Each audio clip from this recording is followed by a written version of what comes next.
getting ready for our show. That's another show, maybe I don't know.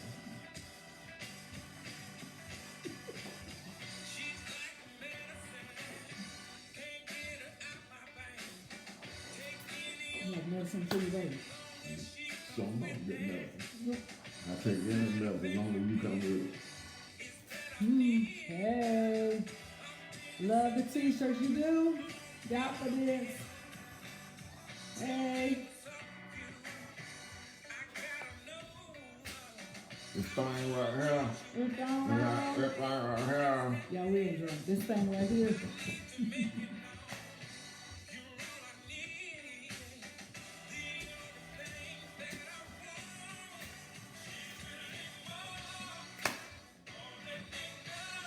And we saved y'all. It's a love to make you do, to make you smile. Happy. Happy.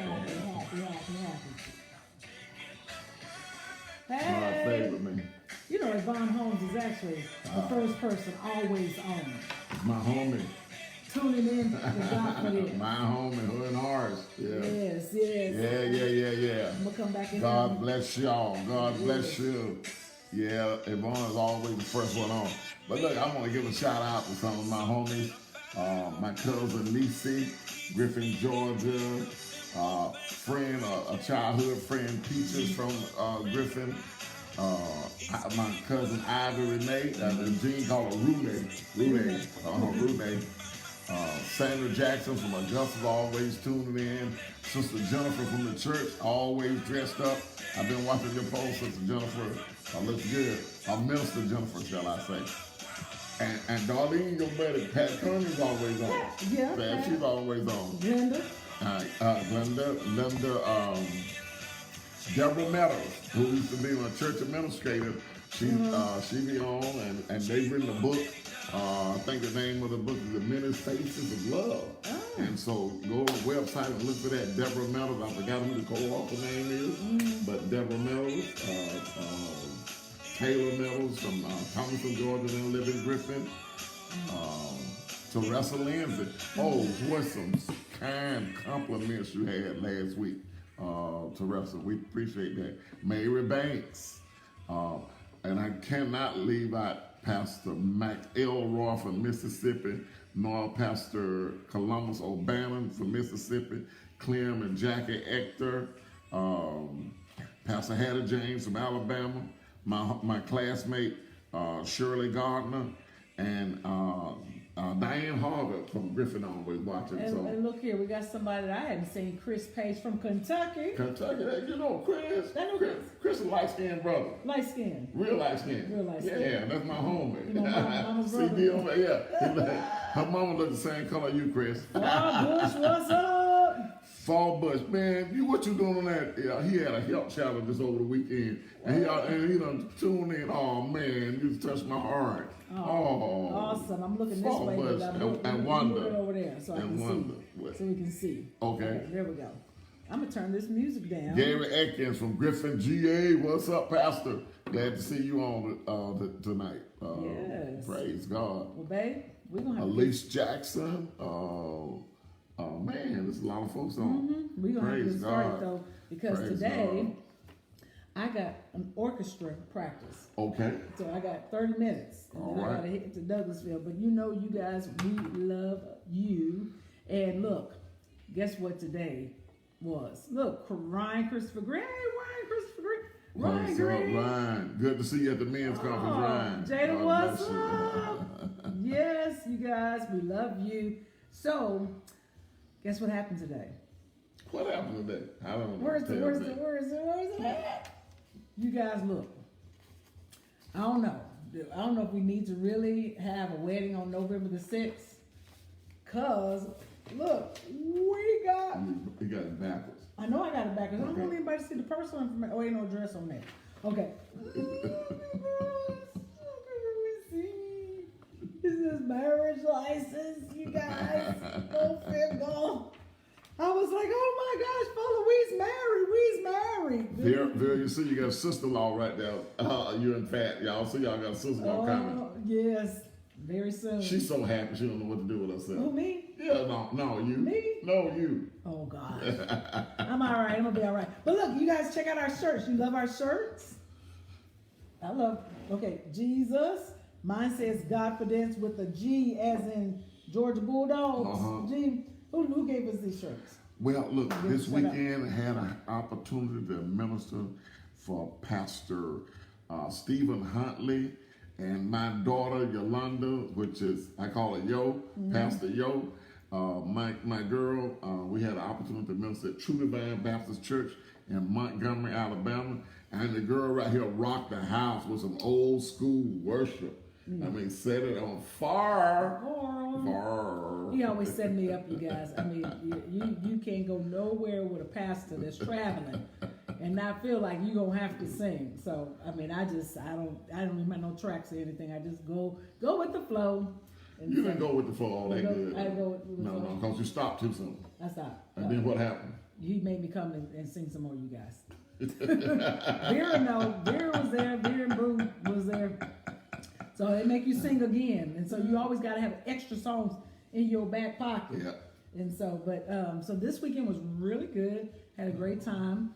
Got married to. Okay, we didn't really get married, you guys. So we're continuing with our story. I know that would set up a lot of people that would want to watch and find out they got married already. No, we still having the wedding on November the 6th, but that was a teaser. It was a teaser. That's called reality, okay. right? You know. Just a teaser. And so, but we got November 6th still coming. I had to shut off the RSVP, babe. We got 500 people plus 500 plus. And so we want you to feel comfortable. Absolutely, right? And so those that are not vaccinated, y'all go ahead and just wait for the virtual link. It's all right. Because it's going to live stream. We're going to do live stream. We already talked to the videographer about doing a live stream. And so let's see what else we're going to talk about today. Well, you want to talk about one thing, I'll let you start, and then I'll talk about another thing. So we either way, it don't matter. Well, you know, go first. Yeah, I just, every time I spend time with you, you always do things that just, I know they're the little things, but they're big things for me. And so, like today, we went to go get our driver's license, our wedding license. To drive our life. To drive our life together. So we went to get our license, and it was raining. That's hence the hat today. It was raining.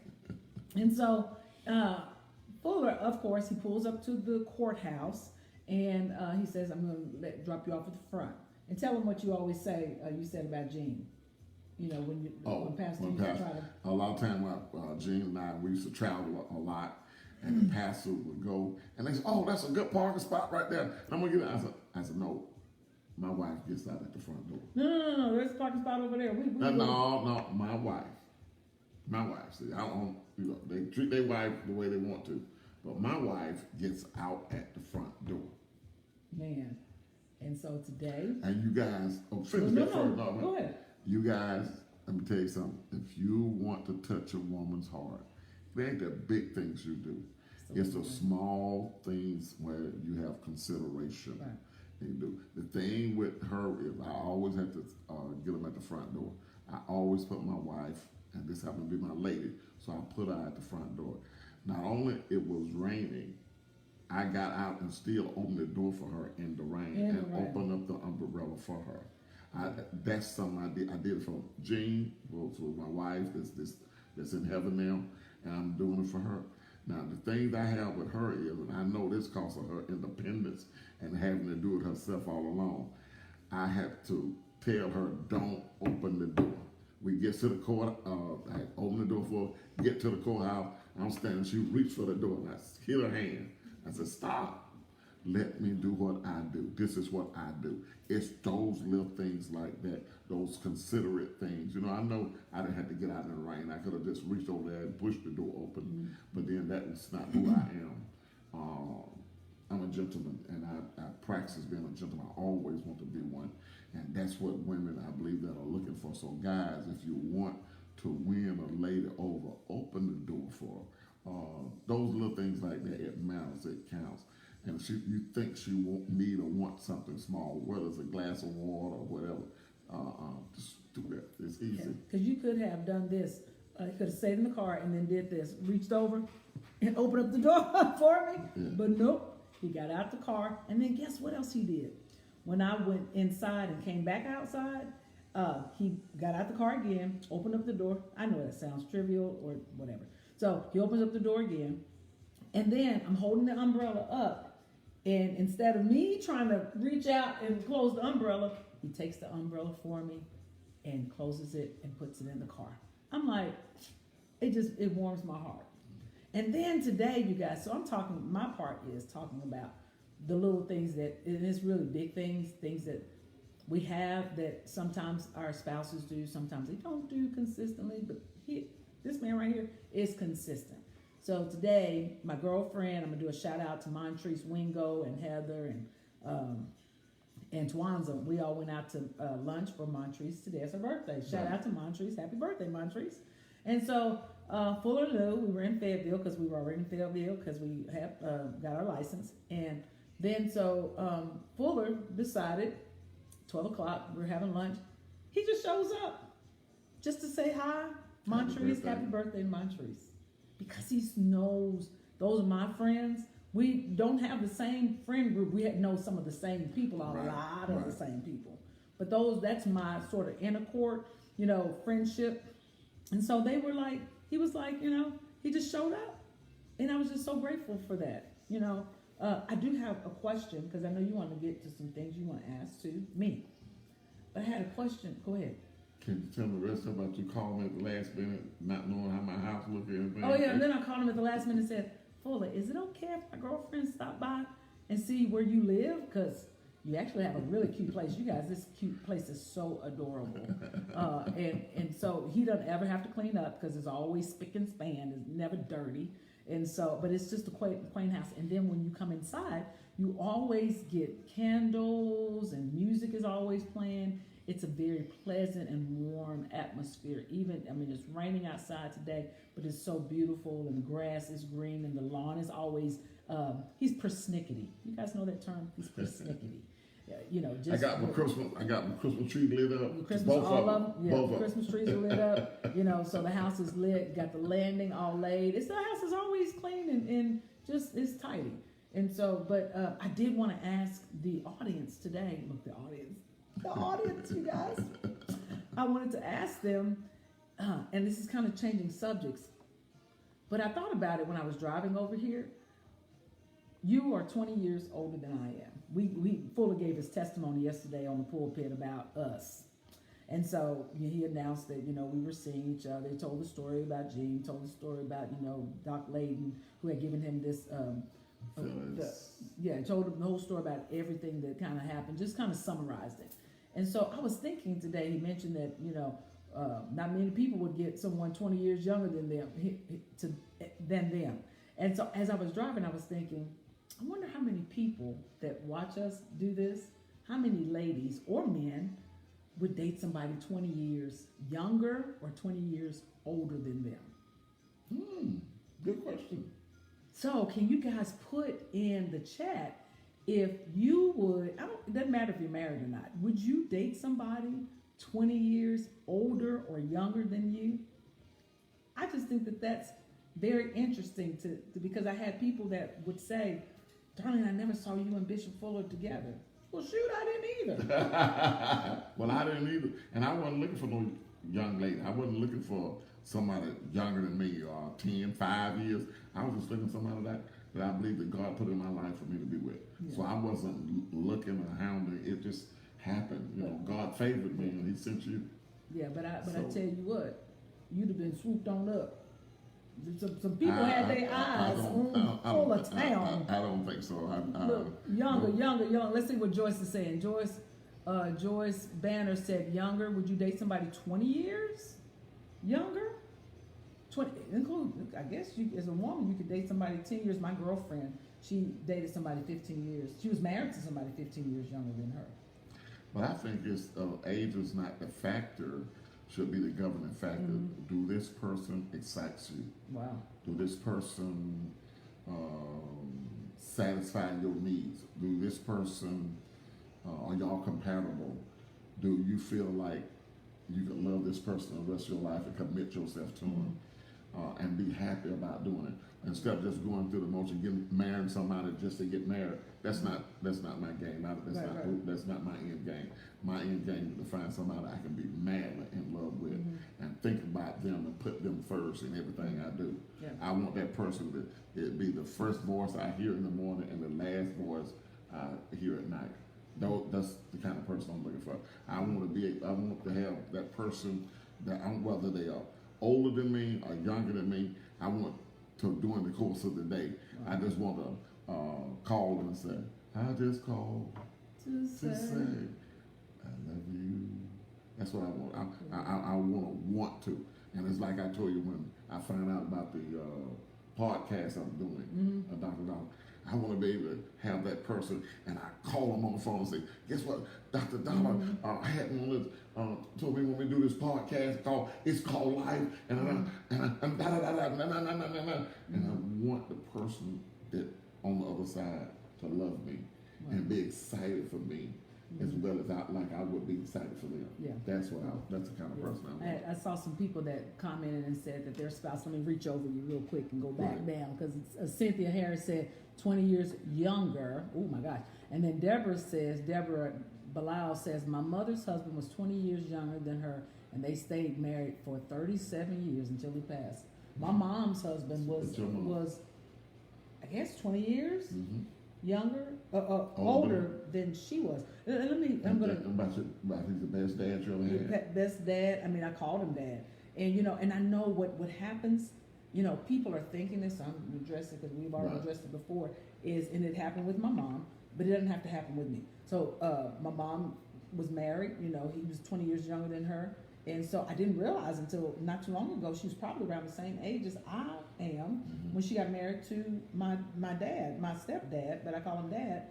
And he passed away, but they had a lot of great years together. Now she is by herself, but it doesn't have to be that's going to happen to us, right? That's right. And so, I'm just grateful that, she found love. At the end of the day, she had the best love life that anybody I could have or want for her. And so. That's one, like Ken Terry said, there ain't nothing old about Bishop now. Let me tell you something. 20 years, let's see. Yes. I got to reach over because I got to see what y'all are saying. That's my husband's favorite song. Oh, look, Jennifer Rashawn says, I truly do not have any issues living from. Okay. Yeah, okay. So, yeah. And age doesn't matter. It is the love. That's Bond Holmes. Okay. So, yes. What you want to say? Mm-hmm. I'm saying all I said. What the most women look for in a man? What? No matter age group, because like I said, age is a factor to those that are age is a factor too. But those that are looking for love, and those that are looking for want to receive that which God sent them. God know how long that person gonna live. God know what kind of relationship you're gonna have. God knows how tender your heart is toward Him. If your heart is tender toward Him, it's gonna be tender toward your spouse. So those are the kind of things. What's your question again? What do most women look for in a man? Since you just talking about the age thing, but what do most women look for in a man? Can y'all give me some clues on the chat?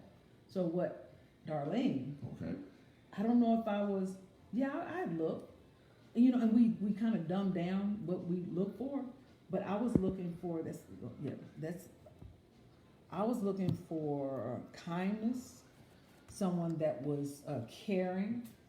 I was looking for somebody that went to church, and what's interesting is that sometimes when you move away from your own ministry, and they can be in your ministry and be demonic spirit. They could be other factors, I don't know. But, I was looking for someone who was financially secure, someone that had their own, place and income, that was loving towards my kids. And I was interested in somebody loving me. What do you guys say? What are you looking for? Even if you're married, what do you want? I've seen people, I was watching yesterday when we were out to breakfast, and there was a lady sitting by herself. Right. And then there was a lady sitting with her husband. And both of them didn't have anybody to talk to. The woman with married, wasn't talking to nobody. Right. The person was sitting right across from her. They wasn't saying a word. And then there was a woman by herself. I can't wonder live like which that. one. Yeah. I can't live like that. Yeah. And so for me, I want somebody that's a good communicator. Even for you and I, we go through some moments, Yeah. right? Oh yeah. And so, Whole life. but I'm like, look, let's just get it right. I'm sorry, Right. And Fuller will even say to me, yeah, okay, you can apologize, but I ain't done with that just yet. And so we went walking this past weekend, and he was like, well, since we own that subject, let's talk about that. You always on your phone, darling. Let's just talk about that. For those who are on your phone, stay off your phone. If you Darlene Quincy, and you always on your cell phone, don't stay on your phone. We riding to Montgomery, and Darlene on the phone most of the time, and she planning stuff for April of next year, and planning this, that, and I said, look, we supposed to be finished talking about our honeymoon, and I didn't say that then. I waited till we got to Montgomery. I just let her do her thing, and then when we walked, because we promised to be honest with each other. And if that irritates me now, it's gonna get worse once we get married. Mm-hmm. So if I don't address it now, it's gonna need to be later on. I'm gonna be angry. I'm gonna be upset, and I'm gonna say it the wrong way. My response gonna be the wrong way. You gonna get upset. I'm gonna be upset, and here we are calling ourselves in love with each other. So we decided from the beginning, let's be open and honest with each other. So it bothered me. Here it is. This supposed to be my time. We riding to Montgomery 2.5 hours. I got 2.5 uninterrupted hours to be with the woman I love, and she on the doggone He phone. was gonna cuss you guys. I felt that. No, I'm gonna do the Florida Evans. It's so funny. Florida said for me. Yeah. But it's true. And so I'm working on not being so much. So you guys, if y'all know that irritates your spouse, if you know it irritates your spouse to not put the toilet seat down, if you know certain things, but I will say this. Some things I'm just gonna let go. Yeah. It ain't worth it. It ain't worth It's it. not worth it. Like, I'm gonna use the toilet seat because I know most of the women on here, they got the toilet seat thing in their head. And they're like, oh child, yes. No, some stuff you're gonna have to let go. Other stuff, you That's can talk true. about those. Yeah. That's true So, in the grand right. scheme of No things. thanks. And so you got another question. I mean, I see you got. Okay, you yeah, I will planned come it. down. Yeah, what was the hardest part after you became a widow? What was the hardest part for you? Being alone, Like the lady was yesterday. like the lady was yesterday, and she wasn't a widower. I don't know. We don't know that, right? But just being alone all the time. You have your kids and things like that, but and I'm gonna be honest with you guys. When you lose your spouse and you've had an intimate relationship with someone, forever, and then it completely gets cut off. And intimate doesn't have to be sexual, you guys. So let me just say that, because I think most people think, oh, she talking about sex now. Okay. Well, that's the hardest part for me right now, to Yeah. wait till we get married. Okay. Because it get hard. I mean, it's hard. Y'all, did he ask So me it's the hard. question? Oh, okay, I'm sorry. Or did I'm sorry. I was supposed to answer the question? Hold on, he's still holding on. November 6th is coming. 45 days, I think, something like that. Oh my God, it's 45 days. So soon as you hang up, you got to leave here. He say some. Hold on. Well, look, we said we'll be honest and We're gonna be transparent. Because look, they think about the same thing, They think and they the probably same wonder we doing it. Yeah, look. I mean, having sex, that thing, bumping booties. Well, look. Hold Hold on. So we said we're gonna hold out and stop from holding out. Okay. So. Yeah, but yet holding on is hard though. No. It's hard. Stop. That's it. It's Stop. What are you so silly? But it was about being lonely. And so remember when you said to me, would you come by and just give me a hug? Right. And he was lonely. But just those touches, having somebody to call, the intimacy into each other, into a person of another sex. See into me. And so just that was. To me, I was fearful of being lonely. Yeah. Because I've been married 50 years. Right. I'm not used to being by myself. So my fear was being lonely. And I didn't think nobody would be wanting me. Because of my age, I didn't think nobody would even want to be, have me or be with me. So that was fearful for me. That's part of my life. That's part of it I was afraid of. Because, I was at home by myself, and I think that Pastor Hannah James said one time, she said the quietness screams. It screams at you. So, and you at home on Sunday afternoon, and everybody else with their family, and you there by yourself, and the phone don't ring, nobody texts you or anything. That's a bad feeling. That's a sad feeling. Yep. So I don't want that. I'm not wired to be by myself. I'm wired to be married. I'm wired to share my life. I don't. Of course, I want you to cater to me, but I want to sow more do good seeds to you that you're ever capable of sowing back to me. I want to do you good and make you happy. Do you remember what you said to me yesterday? I don't know. You just said I need to treat you like the queen that you deserve. Yeah. That's all I'm going to treat you like the queen that you are, and you deserve to be treated like a queen.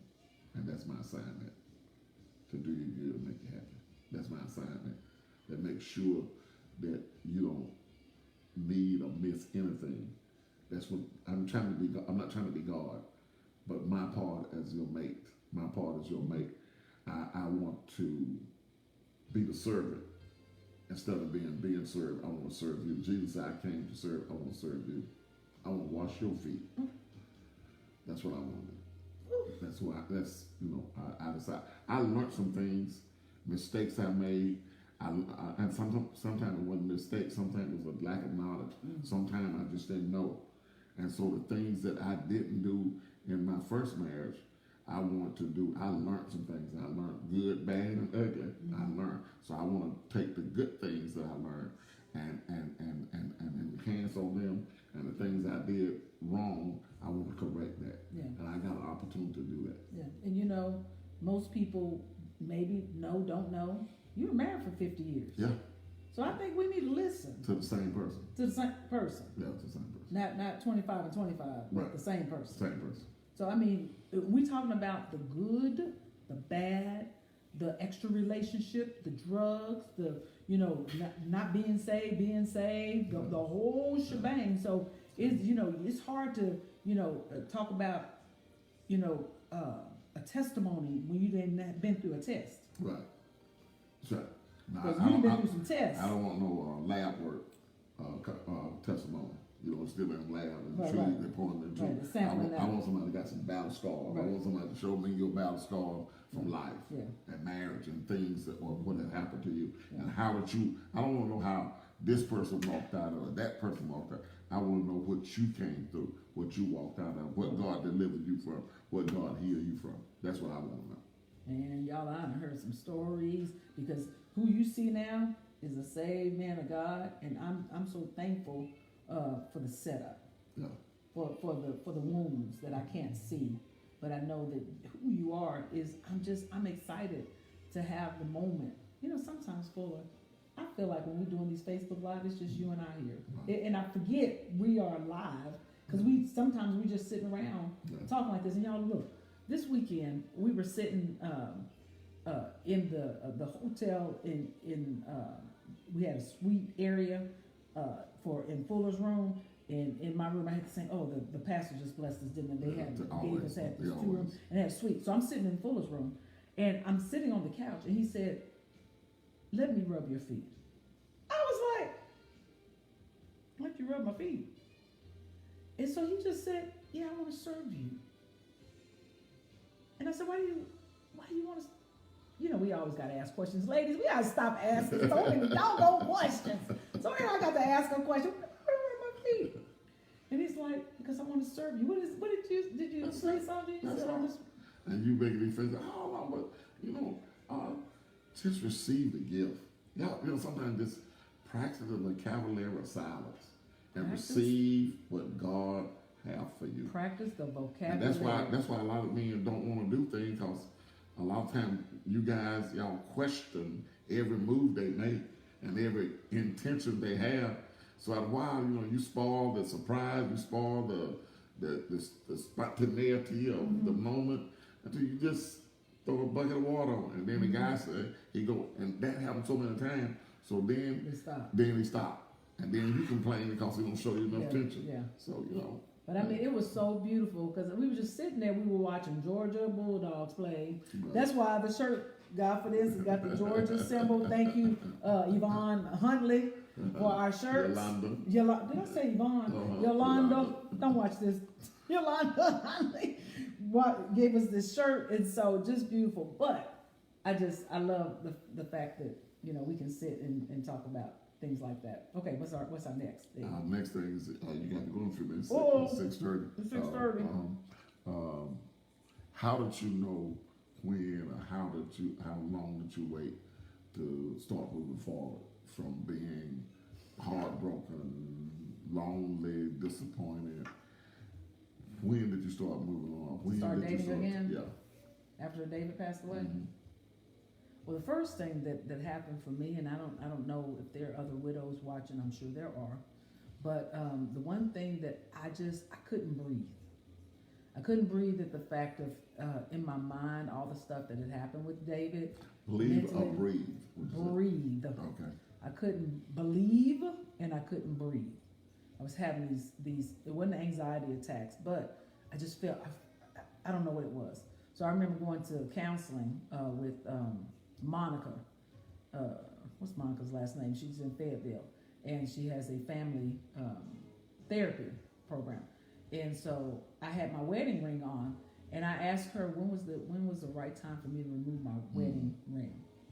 I said, because I feel some kind of way with having it on. Not that, I don't know why I felt some kind of way, but she said, well, if you feel like you can't breathe, or, you know, because all the stuff has happened, she said, take off your ring, darling. Take it off. And when I took it off, it was just like a release. I don't know. I can't explain why. Wow.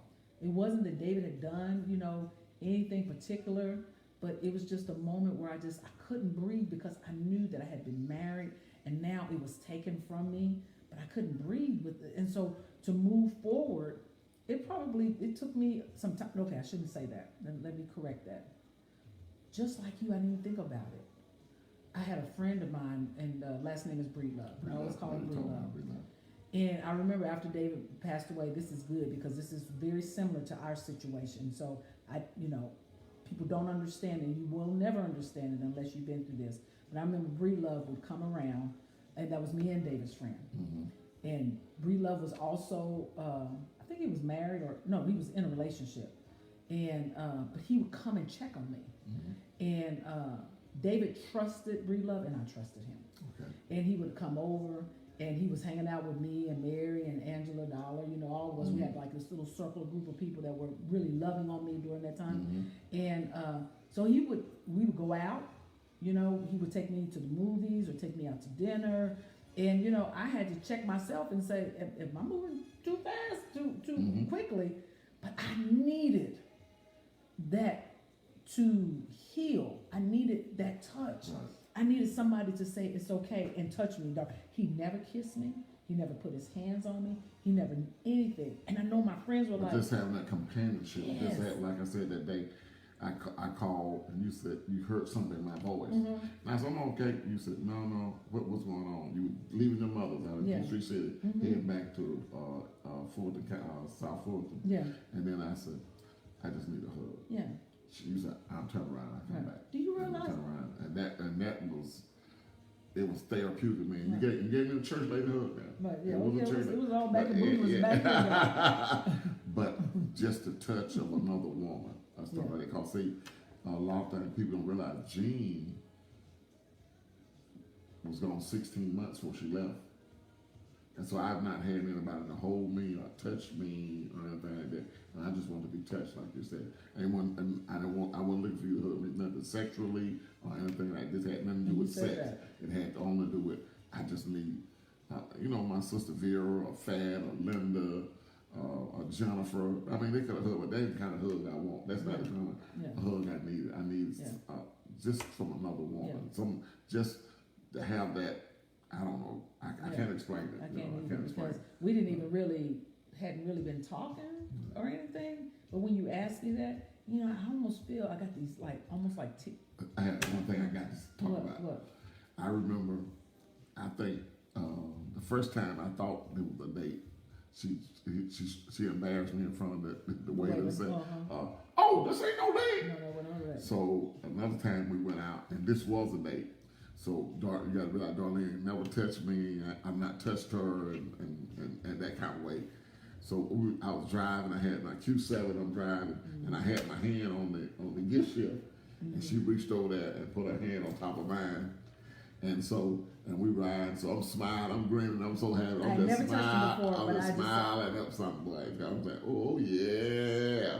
So then I had to make a turn. So I moved her hand and I made a turn. She was sitting there. I reached up and got her hand and put it back on there. She thought that she still cracked on me about that. It was so cute, you guys, because what he needed was just a touch, not sex, and I'm like, well, I ain't gonna say that, but just a touch of I'll just have you touch. The stuff you be saying. I'm a grown man. Right, it's true. But I'm telling you, you got it. So, but with Bree Love, I mean, I know that Mary and let's see who else was around. Angie, but Mary and them, I told them, I said, and Richard was around too, my friend Richard, who I'm his child's mother. And so I told him, I said, I'm hanging out with Bree Love, and I felt like I needed to be near what I had. Right. And I didn't want, I'm like you now, maybe I did a little bit, but but I couldn't. Right, but I couldn't. But I knew I couldn't, right? But I was like, this is not my fault. I didn't ask for David to be gone, but I just felt compelled. I just needed that touch. And so I'm so thankful that, for that question, because people need to hear the information. Did you have any more questions? It's 6:36, you guys. So what else do you got? What is the hardest part, or what was the hardest part dating me? So what is the hardest part of dating you? There's nothing hard about dating you. Oh, that's okay. It is not anything hard about dating Fuller. What I will say is when he's not smiling, that's the hardest part. Because when you don't smile, I know something is wrong. And you're not happy. And in a minute, he'll turn and be like, no, that's okay. I'm not, I'm all right. And that's when I know something is not right. Okay, so you guys look. It is now 6:36. And I have orchestra practice way in Douglasville. So, Fuller got to play on some Anthony Hamilton. And we got to get out of here again. Bishop Turner, hello, Vera Spencer, Pastor Kurt Arnold, God bless you. Tawanza, praise God, praise God. Look, yes. And so we just love you guys tuning in. Next week we'll have some more. We're going to keep talking about the things that Fuller has said to me, that just bring me joy. And as we get really close to November, you can play it, didn't you? Oh, by the way, we got to tell y'all about how you got to get the Godfidence shirts. I'll post that. You didn't finish your thought. You said something. I don't know what it was. It's time to go anyway. It's time to go. God bless you guys. Love you. Monday, 7 o'clock. And we're going to continue our story. And the fourth, I'm a good Baptist guy. So the fourth Thursday of the month is called Life. Where I'm interviewing the Abakas about youth and youth ministry. And so you want to tune in. I don't have the calendar in front of me. It's called Life. You want to see that. Don't forget Dr. Dollar every morning. They're doing the 10 o'clock confessions. And so you want to tune into that. That's one of the reasons you get over the COVID blues, by going through your confession. So I love you guys. God bless you. Montrese was watching. Happy birthday, Montrese. That song got me. Pastor Glover. Pastor Glover, what's up? Yes, is this one I can play right here? Sucker for you.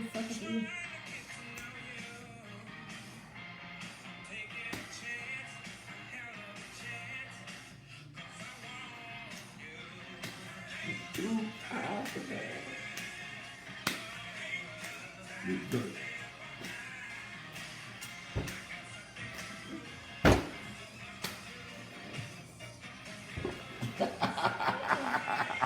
Yeah, we for real out. I don't know what the but look. We're Them out, just y'all. clowns. We out of here.